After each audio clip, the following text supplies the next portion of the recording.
السلام علیکم ورحمۃ اللہ وبرکاتہ۔ اعوذ باللہ من الشیطان الرجیم، بسم اللہ الرحمن الرحیم۔ اللہم صلی وسلم علی نبینا محمد صلی اللہ تعالی علیہ وآلہ وسلم۔ عزیزان من، جیسا کہ آپ کو معلوم ہے کہ سورۃ الضحیٰ زیر مطالعہ ہے۔ انشاءاللہ باذن اللہ آج ہم اس کا بقیہ پڑھیں گے۔ یہ مکی سورہ ہے، 11 آیات پر مشتمل ہے اور اس کا شمار ابتدائی صورتوں کے اندر ہوتا ہے۔ نزول کے اعتبار سے سورہ مبارک کا نمبر 11 ہے۔ عزیز ساتھیوں، قصہ کچھ اس طرح سے ہے کہ کچھ وجوہات کی بنیاد پر سلسلہ وحی آپ علیہ الصلاۃ والسلام پر کچھ دنوں کے لیے مؤخر ہو جاتا ہے، جس چیز کو بنیاد بنا کر کفار مکہ، مشرکین مکہ آپ کے خلاف جھوٹا پروپیگنڈا کرتے ہیں کہ آپ کا رب آپ کے ساتھ ناراض ہو گیا، آپ کو تنہا چھوڑ دیا۔ اللہ رب العالمین نے اس سورہ مبارک کو بطور تسلی آپ علیہ الصلاۃ والسلام پر اس موقع پر نازل فرمایا۔ اللہ رب العالمین ارشاد فرماتے ہیں، الم یجدک یتیما فآویٰ۔ مفسرین کرام بیان فرماتے ہیں اس موقع پر اللہ کے رسول کو اللہ رب العالمین گزری ہوئی زندگی کے جتنے بھی احسانات ہیں وہ یاد دلا رہے ہیں کہ اس وقت، اس موقع پر جب آپ دنیا کے اندر بالکل بے یار و مددگار، بے آسرا اور بے سہارا تھے، آپ کی والدہ بھی انتقال کر چکی تھیں، آپ کے والد بھی انتقال کر چکے تھے، آپ کی پرورش کے لیے آپ کے دادا کے دل میں آپ کی محبت کو ہم نے ڈالا، آپ کے چاچا کے دل کے اندر آپ کی محبت کو ہم نے ڈالا، اور جب اس وقت ہم نے آپ کو تنہا نہیں چھوڑا تو آج کیسے تنہا چھوڑ سکتے ہیں؟ جب اس وقت آپ کا ساتھ دیا تو آج آپ کے ساتھ ناراض کیوں ہوں گے؟ بلکہ آپ سے تو ایک بڑی ذمہ داری مطلوب ہے۔ اللہ تعالیٰ اپنے پیغمبر کو یاد دلا رہے ہیں، الم یجدک یتیما فآویٰ۔ کیا نہیں پایا اللہ تعالیٰ نے آپ کو یتیم، بس آپ کو ٹھکانہ دیا؟ حضرت صلی اللہ تعالیٰ علیہ وآلہ وسلم کی ابھی ولادت نہیں ہوئی تھی کہ آپ علیہ الصلاۃ والسلام کے والد حضرت عبداللہ وفات پا گئے۔ آپ صلی اللہ تعالیٰ علیہ وآلہ وسلم نے اپنے والد کو نہیں دیکھا، اور ان کی وفات کے بعد دادا کی تربیت میں تھے۔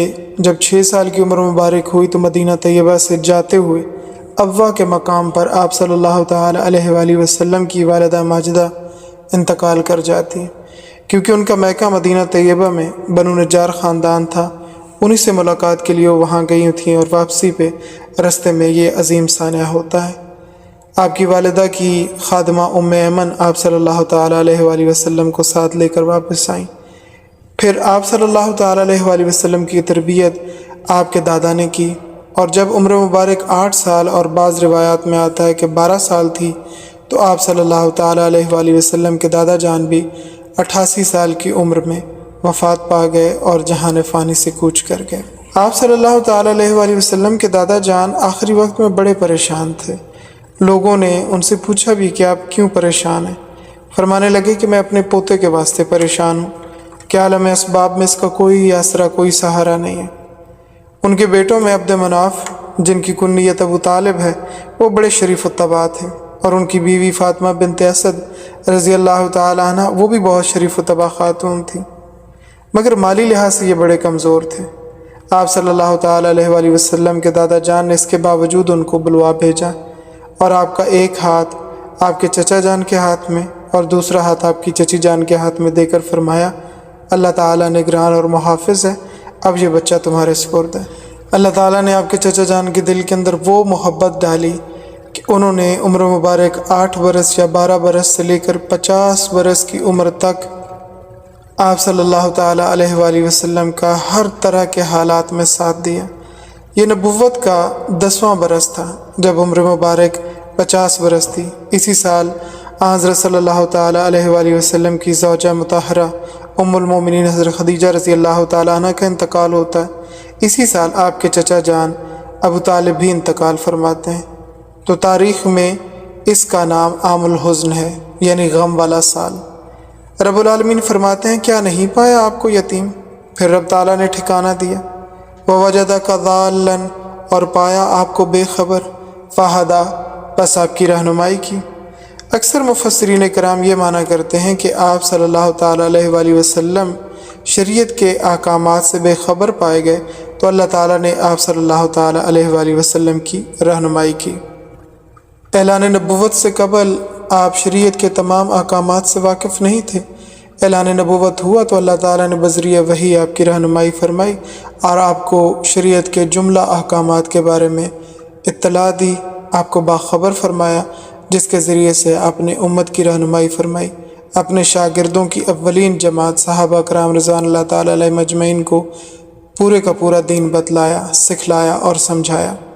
جبکہ بعض مفسرین کرام یہ مطلب بھی بیان کرتے ہیں کہ آپ صلی اللہ تعالیٰ علیہ وآلہ وسلم بچپن میں بکریاں چرایا کرتے تھے، اور بخاری شریف کے اندر روایت آتی ہے کہ دنیا میں کوئی پیغمبر ایسا نہیں گزرا جس نے بکریاں نہ چرائی ہوں، اور علماء فرماتے ہیں کہ اس ذریعے سے انبیاء کرام علیہ والسلام کی ایک خاص طرح کی تربیت مطلوب تھی۔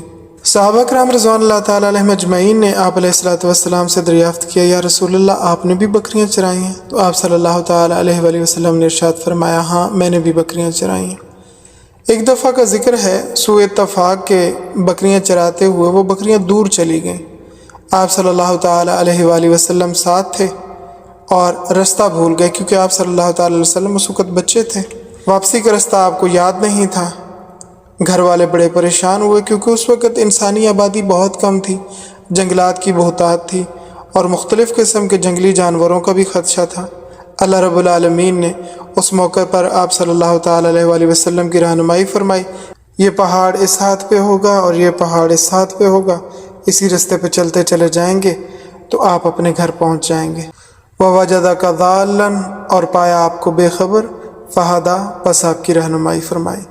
اسی طرح کا ایک واقعہ کمالین کے اندر بھی نقل کیا گیا ہے۔ آپ کے چچا ابو طالب آپ علیہ السلام کو لے کر شام کے سفر پہ روانہ ہوئے، کیونکہ مکہ کی زمین پتھریلی ہے، نہ وہاں پر باغات ہوتے ہیں نہ زراعت، تو وہاں کے لوگوں کو گزران کے لیے دو تجارتی سفر کرنے ہوتے تھے، ایک گرمیوں میں اور ایک سردیوں میں۔ گرمیوں میں شام کا سفر ہوتا تھا، جبکہ سردیوں میں ملک یمن کی طرف سفر کیا جاتا تھا، اور سال بھر کی روزی کما لیتے تھے لوگ۔ تو شام کے سفر میں آپ کے چچا ابو طالب آپ علیہ السلام کو ساتھ لے گئے، تاکہ آپ بھی تجارت کے رنگ ڈھنگ جان لیں، اس کے اسرار و رموز سمجھ لیں کہ ایسے تجارت کی جاتی ہے۔ ایک رات آپ علیہ السلام کسی ضرورت کے لیے اٹھے تو آپ صلی اللہ تعالی علیہ وسلم قافلے سے دور ہو گئے، شیطان نے آپ کا ہاتھ پکڑا۔ آپ صلی اللہ تعالی علیہ وسلم اس وقت بچے تھے، عمر مبارک 12 برس تھی، یوں آپ قافلے سے گم ہو گئے۔ جبرائیل امین علیہ السلام اللہ تعالیٰ کے اذن سے تشریف لائے اور انہوں نے شیطان کو رفع کیا اور آپ صلی اللہ تعالی علیہ وآلہ وسلم کی اس رستے کی طرف رہنمائی فرمائی جو قافلے کی طرف جاتا تھا۔ وَوَجَدَكَ ضَالًّا فَهَدَىٰ، اور آپ کو پایا بے خبر، اللہ تعالیٰ نے آپ کی رہنمائی فرمائی۔ اعلان نبوت سے قبل بھی آپ علیہ السلام ہر طرح کی اخلاقی برائیوں سے محفوظ تھے۔ آپ صلی اللہ تعالیٰ علیہ وآلہ وسلم کو مکہ مکرمہ کے اندر صادق اور امین کے لقب سے جانا جاتا تھا۔ حضرت خدیجہ رضی اللہ تعالیٰ عنہا نے آپ کو بطور مینیجر اپنا سامان تجارت کی غرض سے لے جانے کی پیشکش کی، جسے آپ صلی اللہ تعالیٰ علیہ وآلہ وسلم نے قبول کیا۔ اس سفر میں حضرت خدیجہ رضی اللہ تعالیٰ عنہ کا غلام میسرہ بھی ہمراہ تھا۔ اس تجارتی سفر کے نتیجے میں حضور صلی اللہ تعالیٰ علیہ وآلہ وسلم نے بڑی دل جمعی اور محنت کے ساتھ سارا سودے کی، جس کی بنیاد پر آپ علیہ السلام کو خوب نفع ہوا، اور حضرت خدیجہ رضی اللہ تعالیٰ عنہ کو پچھلے تمام سفروں کی نسبت اس سفر میں بہت زیادہ فائدہ ہوا۔ ازاں دیگر انہوں نے آپ صلی اللہ تعالیٰ علیہ وآلہ وسلم کو نکاح کا پیغام بھیجا، اگرچہ ان کے پاس بہت سارے امراء اور رؤساء جو مکہ کے ارد گرد رہنے والے تھے، انہوں نے نکاح کے پیغام بھیج رکھے تھے۔ آپ علیہ السلام نے اپنے چچا جان اور اپنی چچی جان کے مشورے سے نکاح کے اس پیغام کو قبول کیا۔ اس وقت عمر مبارک 25 برس تھی، جبکہ حضرت خدیجہ رضی اللہ تعالیٰ عنہ کی عمر مبارک 40 سال تھی۔ حضرت خدیجہ رضی اللہ تعالیٰ عنہ نے آپ صلی اللہ تعالیٰ علیہ وآلہ وسلم کو اپنا سارا مال پیش کیا اور فرمایا آپ جس طرح چاہیں اس سارے کے سارے مال کو تصرف میں لائیں۔ وَوَجَدَكَ عَائِلًا فَأَغْنَىٰ، اور ہم نے آپ کو پایا ضرورت مند اور آپ کو غنی کر دیا۔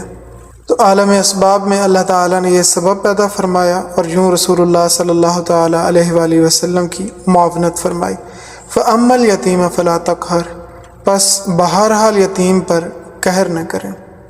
یہاں پر مخاطب تو رسول اللہ صلی اللہ تعالیٰ علیہ وآلہ وسلم کی ذات ہے، جبکہ حکم ساری امت کے لیے کہ یتیم کے ساتھ زبردستی نہ کریں۔ سورۃ الانعام کے اندر آتا ہے وَلَا تَقْرَبُوا مَالَ الْيَتِيمِ، اور نہ قریب جاؤ یتیم کے مال کے۔ اور سورۃ النساء آیت نمبر 10 میں آتا ہے ان الذین یاکلون اموال الیتامی ظلما انما یاکلون فی بطونہم نارا، بے شک وہ لوگ جو یتیموں کا مال زیادتی کے ساتھ کھاتے ہیں، بے شک وہ لوگ اپنے پیٹوں میں آگ کھاتے ہیں، وہ لقمے نہیں کھا رہے، وہ دوزخ کی آگ پیٹ میں ڈال رہے ہیں۔ وَأَمَّا السَّائِلَ فَلَا تَنْهَرْ، اور بہرحال سائل کو مت جھڑکو، جو صحیح معنی میں سائل ہے اس کو نہیں جھڑکنا چاہیے۔ علامہ آلوسی رحمہ اللہ تعالیٰ علیہ فرماتے ہیں کہ اس مسئلے میں ذرا تفصیل ہے۔ اگر کوئی آدمی واقعی پیشہ ور سائل نہیں ہے، اچانک کسی مصیبت میں گرفتار ہو گیا تو اس کی امداد کرنی چاہیے، لیکن اگر کسی نے مانگنے پر کمر ہی باندھ لی ہے، اپنا پیشہ ہی بنا لیا، تو اس کو تنبیہ کرنی چاہیے، اسے سمجھانا چاہیے، اسے بتانا چاہیے کہ یہ کوئی اچھا پیشہ نہیں ہے۔ بالخصوص چھوٹے بچے اور عورتیں، وہ اچھے لوگوں کے پاس بھی جاتے ہیں مانگنے کے لیے، برے لوگوں کے پاس بھی جائیں گے، دن میں بھی جائیں گے، رات میں بھی جائیں گے، اس طرح ان کے اخلاق خراب ہوں گے اور معاشرے میں برائی اور خرابی پیدا ہوگی۔ ان کو تنبیہ کرنا بہت ضروری ہے، اور تنبیہ کی غرض سے ان کے اوپر سختی کرنا یہ بھی جائز ہے۔ لیکن اگر تنبیہ کرنا یا سختی کرنا محض اس لیے ہو کہ اپنے بخل پر پردہ ڈالنا ہو یا تکبر کا اظہار کرنا ہو، تو پھر یہ درست نہیں ہے بلکہ گناہ ہے۔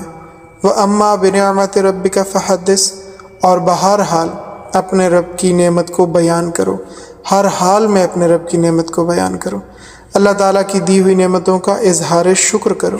ابو داؤد شریف کے اندر آتا ہے کہ ایک شخص حضرت صلی اللہ تعالیٰ علیہ وآلہ وسلم کے پاس آیا، انتہائی میلا کچیلا لباس اور الجھے ہوئے بال تھے۔ آپ صلی اللہ تعالیٰ علیہ وسلم نے اسے ارشاد فرمایا، جس کا مفہوم یہ ہے کہ تم نے اپنا حلیہ کیا بنا رکھا ہے؟ کیا تمہارے پاس مال نہیں کہ تم اپنا حلیہ درست کر سکو؟ تو کہنے لگا، میرے پاس اتنے اونٹ، اتنی بکریاں اور اتنا مال، اتنے غلام ہیں، میں تو بہت خوشحال ہوں۔ حضرت صلی اللہ تعالیٰ علیہ وسلم نے فرمایا کہ رب تعالیٰ نے تمہیں نعمت دی ہے تو اس کا اثر تمہارے بدن پر نظر آنا چاہیے، مگر نعمتوں کا یہ اظہار شرعی دائرے میں رہ کر ہونا چاہیے۔ صاف ستھرا لباس پہننا چاہیے، اور لباس ایسا ہونا چاہیے جس میں انسان لگے۔ اللہ تعالیٰ کی نعمتوں کا اظہار ہونا چاہیے، بالزبان بھی اور بالفعل بھی۔ اپنی زبان کے اظہار سے بھی ہم اپنی نعمت کا اظہار کریں، اور اپنے عمل سے بھی ہم اللہ تعالیٰ کی نعمتوں کا اظہار کریں۔ اللہ تعالیٰ نے جو نعمتیں ہم سب کو عطا فرمائی ہیں، اللہ تعالیٰ دے کر وہ بخش دے اور ان کے درست استعمال کرنے کی توفیق نصیب فرمائے۔ سبحانک اللہم و بحمدک، نشہد ان لا الہ الا انت، نستغفرک و نتوب الیک۔ والسلام علیکم ورحمۃ اللہ وبرکاتہ۔